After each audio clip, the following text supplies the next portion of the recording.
Welcome back to my series, Demystifying the Real Estate Offer. So we found a house, we reviewed the comps, we wrote the offer, we picked an offer strategy, and now we're under contract. So let's start blowing up some of the things that can go wrong in a real estate transaction. And of course, you know we have to start with the home inspection.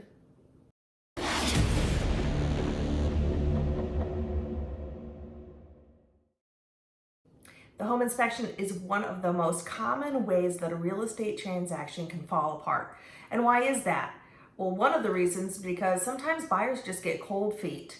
It's all exciting to think about buying a house until you're standing in the house with the home inspector looking for everything that's wrong with the house. And when reality sets in, they're like, I don't want to do this. Another reason is that buyers decades ago didn't have the same expectations of a house that they do today.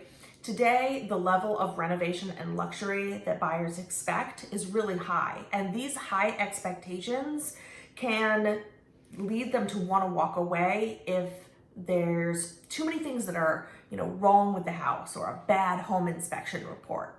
I should probably start here by saying that there's no such thing as a bad home.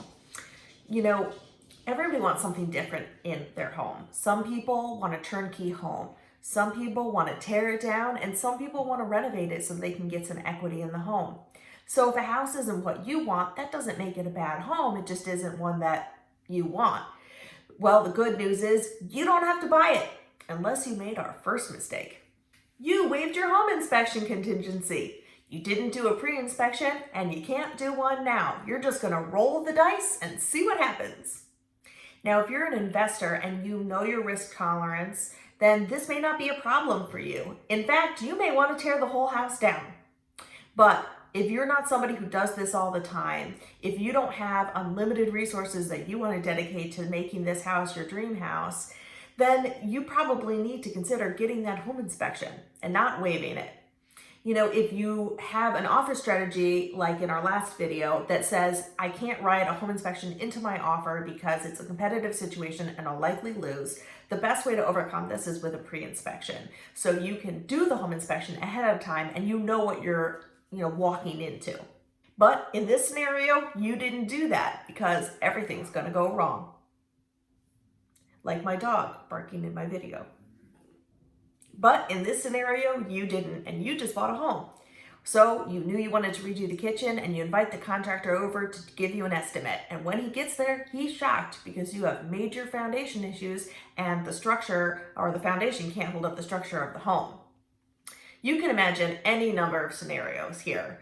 Your HVAC wasn't put into code. Your electric panel is a fire hazard. Your roof has been leaking for years and is growing mold in your attic. Any number of things can happen, and if you didn't do a home inspection, you might not be aware of what those problems are. And once you've bought it, it's your house. All right, so you would never do that. You would always get a home inspection. But in this case, because it's a competitive situation, you have a right to cancel only. Then you do your home inspection, and now you want to negotiate. All is not lost here. There are some tips and tricks to get through this, but in this scenario, everything's going wrong, so none of those work. So you want to negotiate, but you don't have the right to. Now you have a choice to make. You can either exit the transaction at this stage, or you can move forward without getting any seller credits or repairs. This situation is slightly better than the last one in the sense that at least you know what's going on in the house. You know that there are some repairs that are needed, and hopefully you had contractors come through, so you have a general sense of the estimate of how much it'll cost to repair them. It's better than no information.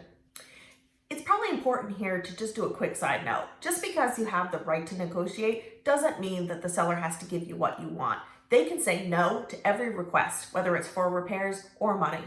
And you should keep in mind that a home inspection is meant to be for major safety issues or structure issues or things like that that you probably couldn't have seen or known about at a showing appointment because you weren't qualified to have noticed those things. It's not for making a house into a perfect home.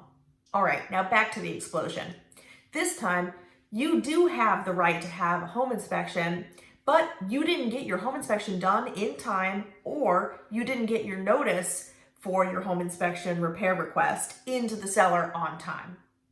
When you put in a home inspection contingency to your contract, you're specifying what rights you're going to have, and different contracts have different ways of structuring it. Plus, you also have to specify the number of time. So for instance, you might have the right to do a home inspection and bring in a chimney contractor, and then you have 5 days to get it done. So if that is our scenario here, you have until whatever the specified time deadline is for the contract you're using on the 5th day to get your home inspection and your chimney inspection done and turn in your notice with these forms to the seller. If you missed your deadline, you have waived your right to do either thing. Move away from this transaction and cancel it, or ask for repair credits. So if you decide, well, if I can't negotiate this, then I want to just exit the transaction. Then if you don't have another right to exit built into your contract, then the seller can require you to give them the earnest money deposit because you exited outside of an exit in your contract. And if you decide you don't want them to have it and you're not going to give it to them, then they can sue you. Sometimes the seller will be nice and they are still going to negotiate with you because they don't want the transaction to fall apart, but you can't count on this. Sometimes you discover that the house is just falling apart or there are major renovations that even the seller didn't know were needed. I recently heard from a colleague who did a home inspection where water was getting behind the siding of the house because the siding had not been correctly installed on the home. And it basically meant that all of the siding was going to have to come down and be redone. And you have no idea what you're going to find when you pull that siding down. How much damage has the water that's gotten behind the siding done to the existing structure of the home? In this particular case, or in any other where there's a major problem like this that the seller was not aware about, they may, because they know that this is going to be an issue for you and future buyers, make major changes to the contract to be able to keep you in, dropping the price, giving you the seller credit, doing repairs, etc., extending the contract so that you can start getting some of this work done. They may be willing to do that, but sometimes the sellers are not willing to see the house the way that you are. It doesn't matter if you've brought in licensed experts who are telling them these things are majorly broken and will cost a lot of money to fix. Sometimes they're just like, well, it was good enough for me, so it's good enough for you. And with those sellers, sometimes there's nothing you can do. All you can do is present what you are willing to take, and if they say no, you have to be willing to just walk away. Real estate transactions are very emotional. Houses aren't just houses. They're not structures. These are places where people have raised their family and they don't want to be disrespected by a buyer who just doesn't appreciate their house. How do you avoid home inspection issues on your purchase? Well, first things first, make sure you get a home inspection. The second thing is make sure you understand what your rights are. Talk to your agent about the kind of home inspection you want, the kinds of contractors you'd like to come through the house, and what concerns they had coming into it. If you already know that there's something that's a major concern, you need to build into the contract the right to have that kind of contractor come through the house. You also need to have enough time built into the home inspection for you to be able to get through everybody that you want. And so you need to build in enough time if you know you're going to need multiple contractors, or if there's some kind of holiday or anything, you need to build in time to make sure that you have the time you need to do what you can for your home inspection. Make sure that when you go under contract, that first week, that you have time in your schedule. You want to be able to review the home inspection report. You want to be able to go to the home inspection. You need some free time in your schedule that week in order to do it. And you also want to be responsible for keeping an eye on deadlines in your contract. Even though your agent should be doing this for you, put those dates on your calendar so that you don't miss them. And if your agent doesn't get back to you, you'll be able to ping them. Make sure your home inspector is licensed and is of very good quality. You want somebody who's going to tell you the truth, and if they think that the house is terrible, is also going to be willing to tell you you should not buy this house.